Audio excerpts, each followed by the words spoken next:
ก่อนนั้นมีอยู่เมืองหนึ่งเมืองเขานั้นมีรองหลากหลายแนวหนึ่งคนหอคำป้าไหลเสียมว่าแต่ไรอุบานเมืองข้าวตั้ง5 ปีกุ้ยตั้งถึงมา5 ปีเต็มเย้าซื้อขานเขาเลยเอาคนหอคำต่างเฮือเสส่งปันให้คนกลางนำรับสิ่งดีโกลงที่หนึ่งปานคนหอคำป้าที่หนึ่งอุบานเมืองนั้นเจอมันเจ้าอ่ำห้านใจเนอเปิ้นเจอนั่นนิกจางเงียนเสเมือกเรื่องเสอุบานเมืองมาไหล5 ปีเต็มเย้าก็จอมหนังเพ่งทุ่งเมืองเขามีนั่นซื้อขานเขาเลยเอาคนหอคำต่างเฮือเสส่งในคนกลางนำรับสิ่งดีโกลงนั่นอยู่เย้าไว้นั่นมากก็คนนอข้ามป้าที่หนึ่งนั่นอำหันแทงเสปอกเย้าถึงมาปานคนนอข้ามป้าที่สองในมันเจ้าเอาลองจ่อมวนเสอุปเปิงวานเบิ้งเย้ามันเจ้าพินหมอกเฮ็ดป้อยจ่อป้อยมวนเสตัวมันเจ้าก็จ่อมวนซื้อป้าจอมเฮ็ดนั่นเสจ่อมวนซื้อจอมในหางหอเสเอาข้าวยำโมเสงกับจอมตั้งจ่อในหางหอ5 ปีเต็มอยู่เย้าซื้อหานเขาก็จอมหนังเพลงทุ่งวานเมืองเขามีนั่นเอาคนนอคำขี่เฮอเสส่งบรรในกลกลางนำรับสิ่งดีโกอยู่เย้าคนหอข้ามพาที่สองในก็เป็นอันหันบอกเรื่องชุดมือกว่าส่งเสขึ้นหันแทงเสบอกเย้าถึงมาปานคนหอข้ามพาที่สามในทำวาไรอุบวันเมืองอยู่เสต้าก็มันเจ้ามีใส่โกกลุ่มวนลองเดียวมันเจ้ากว่าส่งในกลกลางนำรับสิ่งลงอยู่เย้ามันเจ้าออกกว่าตั้งไหลอยู่ในลูกหางหอหางป่วยมันเจ้าอยู่เสต้าย้อนข้าวยำขึ้นลือแลในเสียงข้าวยำเต็มกว่า5 ปีเสจอมหนังพึงทุ่งวันเมืองเขามีนั่นซึ่งหันเขามาห้องเอามันเจ้าเสกว่าขี่เฮือเย้า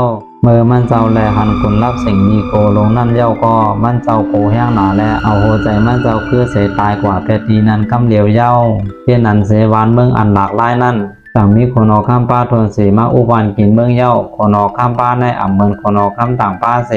มันเจ้าข้าใจปกป้องวานเมืองคืนใหญ่เจอเป็นก้นตกกินก่อมันเจ้าจอยแถมปันมีลองเพ่งเป้งกันปันแห้งเจ้าให้เจ้าหน้าจอยเลยเขาเจอในเย้าในปันคนอคำป้าที่สีนั่นวานเมืองก่อคืนใหญ่กัดเย็นก้นเมืองก่อยอมมนเสื้อใส่กัดเย็นกันอยู่เย้าเต็ม5 ปีเย้าแล้วก้นเมืองแลซื้อหานเขาขึ้นผิดป้างให้เจ้า10 อุวันกินเมืองแทง5 ปีเย้าคนอคำก่อจอมหนังปักเปิงวานเมืองมีนั่นขึ้น10 อุวันกินเมืองแทง5 ปีอยู่เย้าพอเต็ม5 ปีเย้าจอมหนังพิงทุ่งวันเมืองเขามีนั่นซื้อหานเขาป้องเอาคนอคำมาขี่เนื้อเฮือลำมันเขาเอาหมอกซ้อยใส่หางลีลำหนึ่งเสลัดคำนำปังหลายกว่าอยู่เย้าเมื่อเขาฮอดถึงเนื้อกุลรับสิ่งดีโกโลนั่นก้วยไหลหันหางหอหางลีอ่อนเมืองหนึ่งแล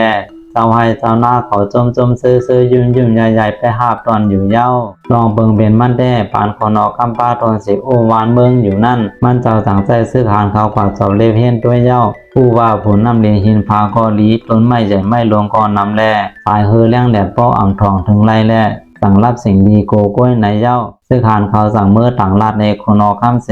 ป้อคนอคำไรหู้เย้าก็มันเจ้าสั่งค่ายเอาก้นเมืองคำพองให้กว่าเฮ็ดไทยเฮ็ดสวนปลูกต้นหมากไม้เขาเจอในขึ้นแต้นต้นไม้ลงเจอนั่นอยู่เย้าคุณอันรับสิ่งดีโกลงนั่นก่อนแลกลายเป็นวันเบื้องห่างลีกว่าอยู่เย้า